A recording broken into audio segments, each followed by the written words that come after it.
Et salut, j'espère que tu vas bien. Cette fois, on va faire de la pâte de curry maison. Pour faire court, c'est une des bases de la cuisine thaïlandaise, un composant que tu retrouves assez souvent dans les recettes locales. Cette fois, j'ai essayé de trouver autant d'ingrédients frais que possible. Si tu en as la possibilité, je t'invite fortement à faire de même pour obtenir une pâte riche en arômes, texture et en goût.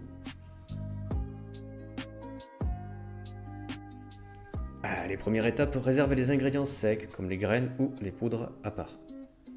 Juste après, pare les extrémités de ta citronnelle, coupe-les à la moitié environ et enlève les feuilles extérieures pour ne garder que le cœur. Pour les piments, tout pareil.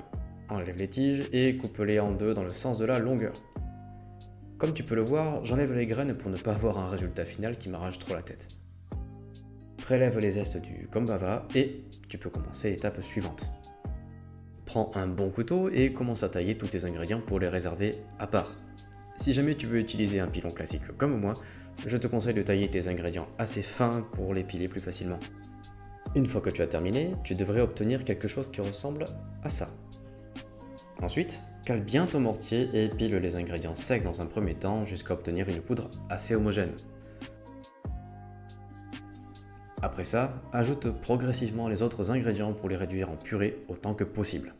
Dans mon cas, j'ai commencé par la citronnelle, le galanga avec le kombava, l'ail, les échalotes, les piments verts et enfin la pâte de miso. Si jamais tu n'as pas de mortier ou une poussée de flemme, tu peux aussi utiliser un robot mixeur pour aller plus vite. À ce stade, bravo à toi, ta pâte de curry est terminée.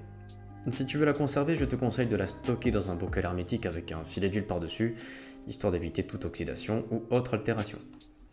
Pour citer quelques utilisations, tu peux la manger avec de l'houmous sur du pain grillé, l'inclure dans des marinades pour tes viandes, en condiment dans des wraps pour tes sandwichs, des quiches, pour relever tes plats de légumes ou bien sûr, pour cuisiner des plats thaïlandais. En attendant, je te remercie d'avoir regardé, amuse-toi, cuisine bien et on se retrouve plus tard en cuisine.